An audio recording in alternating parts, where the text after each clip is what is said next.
So I'm going to be very short because I wasn't on the program to speak, and I'm going to turn it over to the kids. I just want to thank everyone for coming, and I'll let the children speak for themselves. These are two of our youth from the Emma Wilson Clubhouse, two of our older members, and I think what they have to say and what they have to share with you speaks volumes.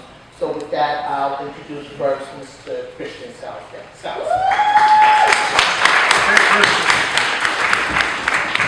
Good evening.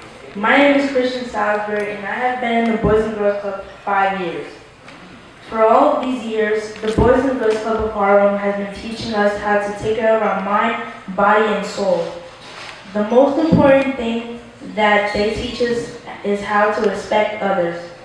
The people who are really helpful to the club are Miss Mel, Mr. Julian, Miss Melanie, Miss AQ, Mr. Christian, Mrs. Shanti, and our director, Miss Ida. We have so much fun at the Boys and Girls Club of Harlem. Every time we come to the Boys and Girls Club of Harlem, we have a routine, which is to do homework until snack time. After a healthy snack, we participate in all types of activities, like healthy habits, tennis, arts horizons, smart moves, reading workshop, and social recreation. Some of the activities teach us how to get serious about life, set goals, and become good citizens. Being in the Boys and Girls Club of Harlem is awesome. And just so you know, I have also participated in the summer camp, which is a fun experience. We went to so many places, and being exposed to so many things around the city was great. I hope that I was able to give you a little glimpse of how important our Boys and Girls Club of Harlem is to us, and to the community. And I thank you for your continued support. Please enjoy the rest of your evening.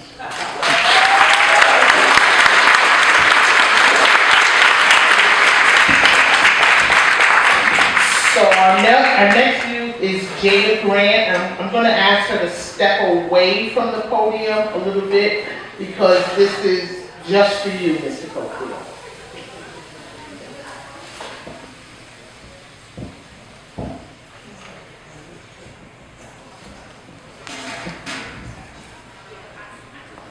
My name is Jada Grant. I am 10 years old, and I have been a member of the Boys and Girls Club of Harlem for 5 years. I am honored to have been chosen to speak about a great man like Mr. Coffield, and I have written this special poem to describe how much he means to us all. Each line starts with a letter of his name. L is for leading the Boys and Girls Club of Harlem to success. E is for your excellence in life. W is for the wounded warriors that depended on you. I is for the importance of your work. S is for the smiles you put on children's faces. C is for your courage in the face of adversity. O is for Obama getting to meet you. F is for your fierce commitment to humanity. F is for the family in which you have in us all. I is for the intelligence you possess. E is for every life you have touched. L is for the love in this room for you tonight. D is for your dedication which will never be forgotten.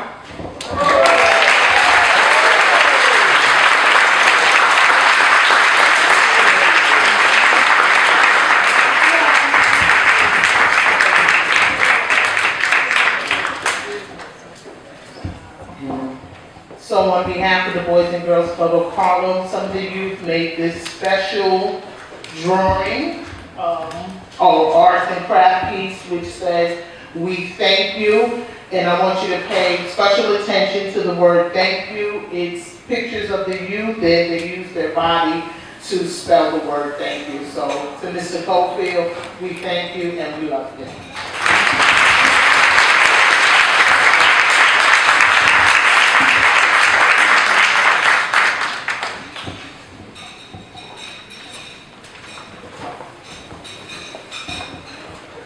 Thank you, Christian, Jada, and Edith. Let's have a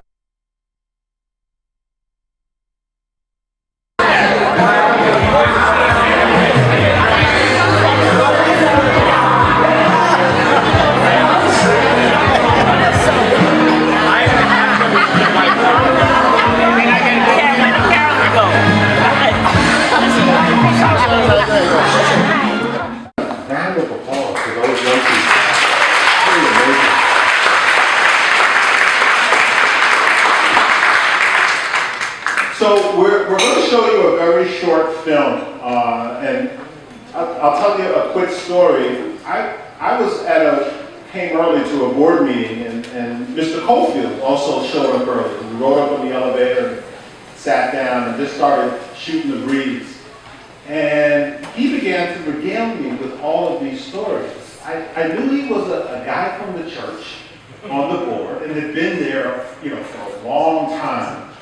I had absolutely no idea that he had served in World War II and was a Buffalo soldier and his history.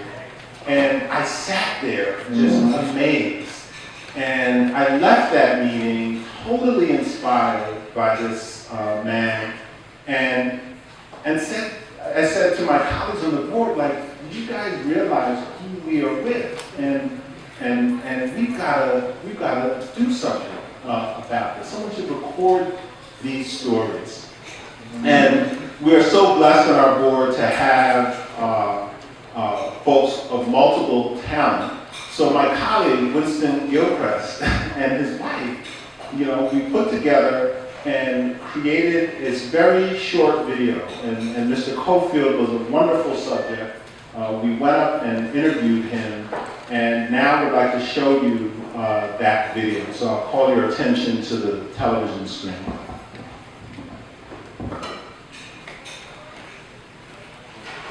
For a group of African American military veterans. You see, wasn't for you, I wouldn't be in the position that I'm in. That's 95-year-old Louis Coffield telling News 12 what the president said to him yesterday on the tarmac at Stewart Air National Guard Base in Newburgh. The president stopped to speak with a group of Buffalo Soldiers organization members before leaving the Hudson Valley yesterday. The president also snapped pictures with Coffield and another World War II vet, Saunders Matthews of Highland Falls.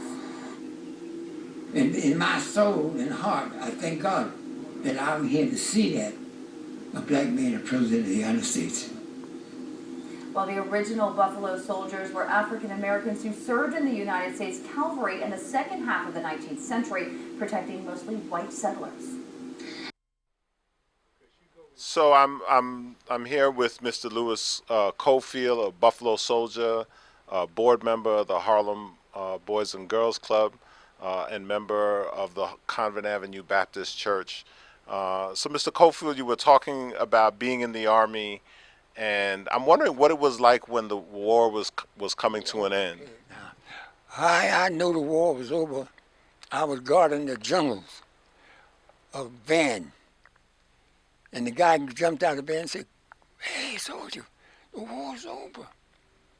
That's how I got to know the war. Before anybody else, before they even got broadcast, this guy jumped out of his van and said, "War's over. War's over."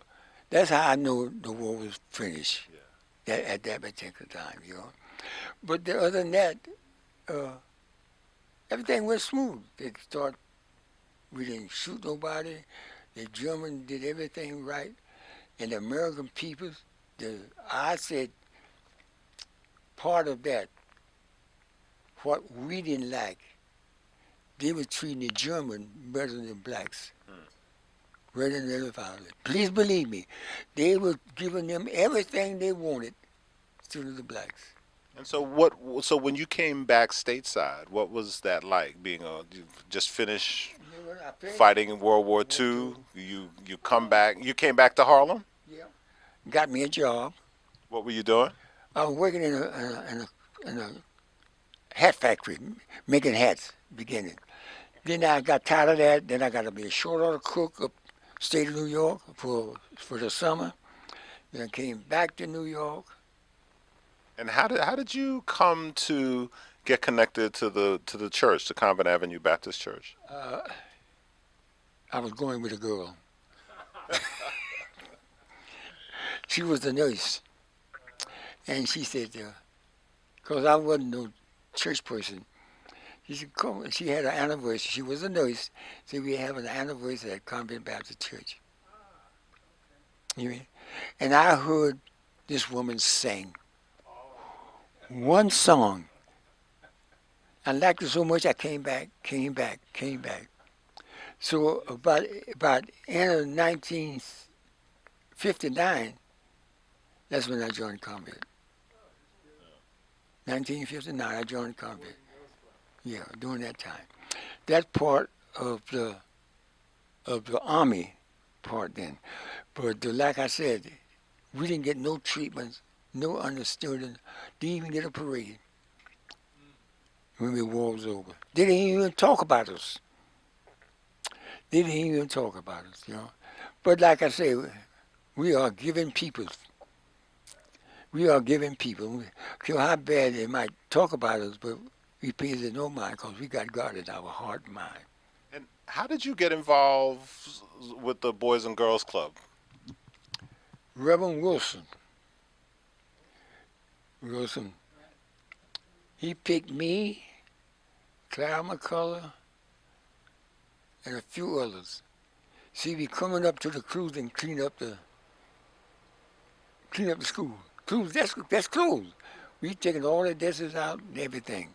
And everything was that was what year was that? Hold on. Must be in the 60s or 70s. I mean, 60s or 70s. You mean? So the school is the school on 145th Street. Right. Um, We the one to clean up all the mess and everything on by that school.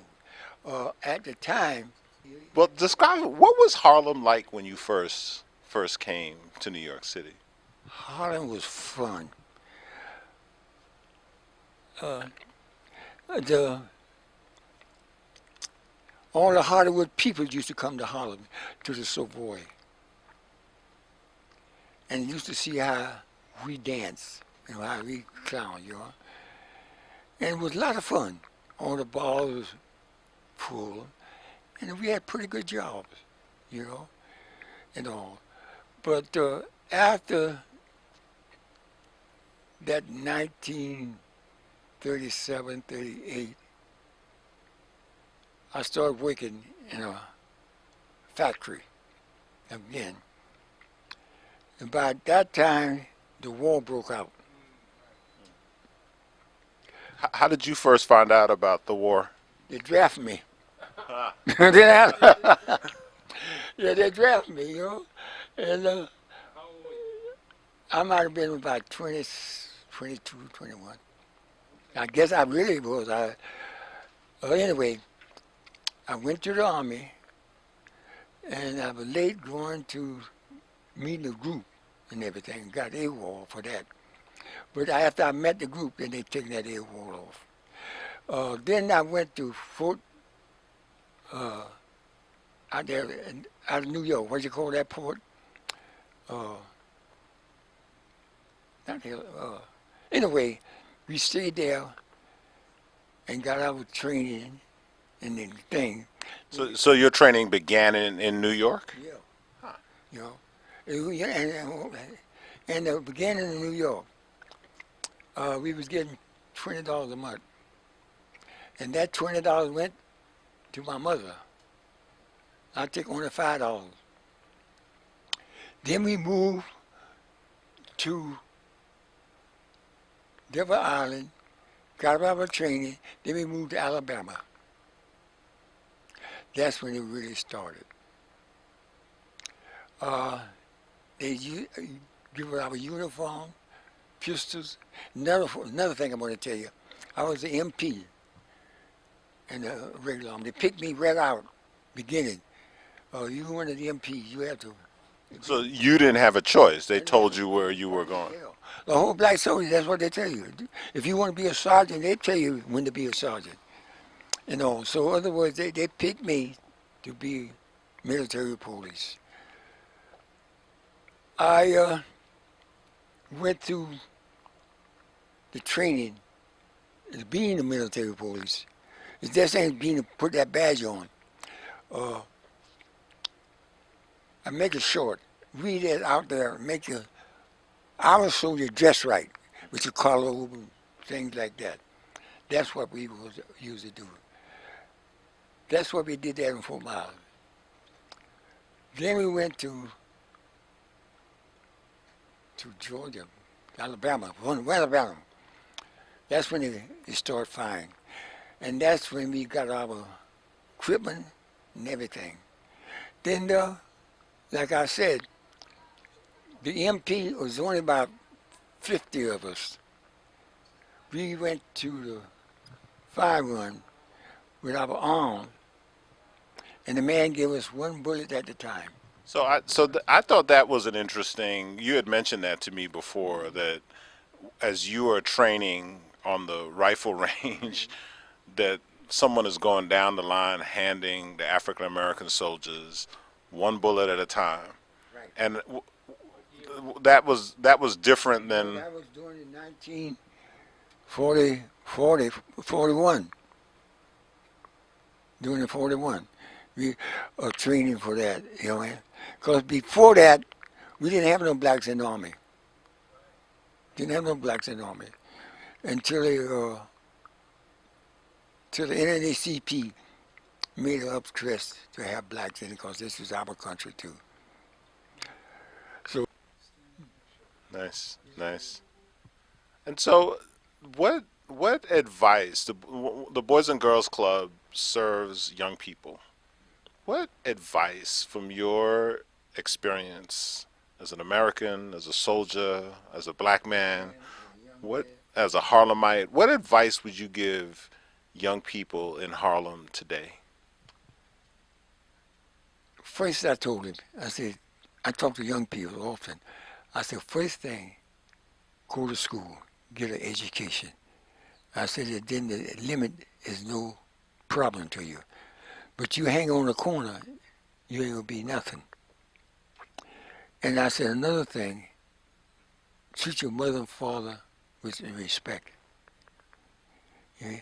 And I said, and go to school. Now, that's all I gotta tell you. Go to school and learn what you. And another thing I said, when you go to school or get out of job, find something that you enjoy. I don't care what it is.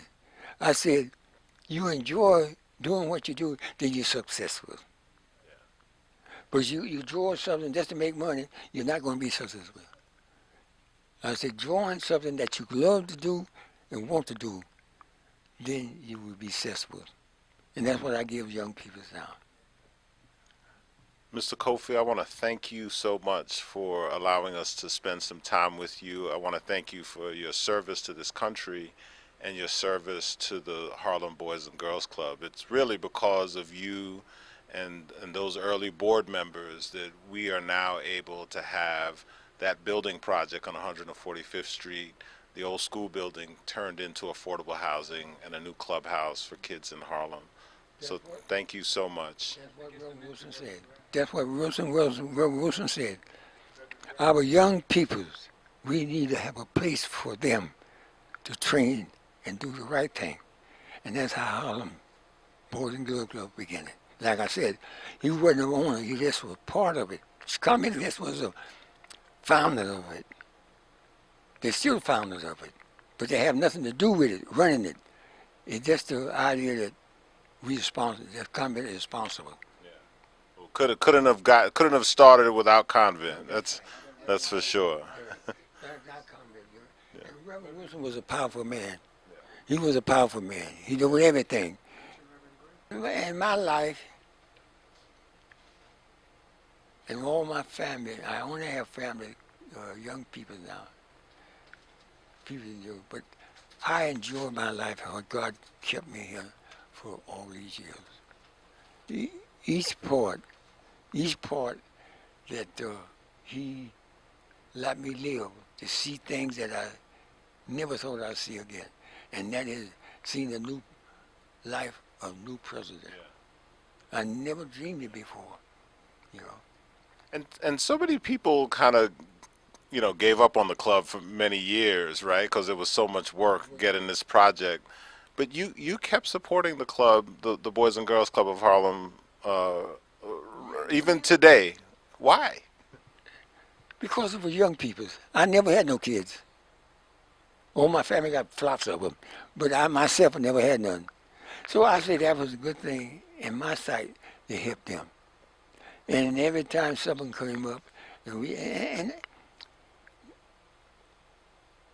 God, I said this before, God works in mysterious ways. I had the money to help them out of crimes. With rent or something happened or something different. I had the money to do it. I had the money to do it. You mean I had the money because at the time. And they say, where you get the money? I said, because I'm a presser. I made good money. More money than I know how to spend. You will? I didn't know how to spend it. And the church was my outlet. Outlet. And like I said, I appreciated that God had put me under His wing to bring me this far. Because I never in my life think I get to be 96 years old. Well, Never in my life think I'm get 96 years old. Mr. Kofi, we are so glad that you are who you are. And again, thank you so much for taking some time to talk with us. And I look forward to continuing to work with you to support the Harlem Boys and Girls Club. I was thinking the other day, we wait for the Boys and Club. Do we have a scholarship for kids to go to college? Do we I don't think that we do yet. I mean, that was it. I was laying in bed. I said, I never heard that we had a college fund for kids. I mean, where I would put it, you go to school, bring your bread to the boys' club, and see how you had did in school and what the school. But like I say, I don't think we got a boys' club. That you see, even at your age, new ideas keep coming out. That's a great idea. It's something the boys should take up. I mean, some boys do, and I promise you, people will report it.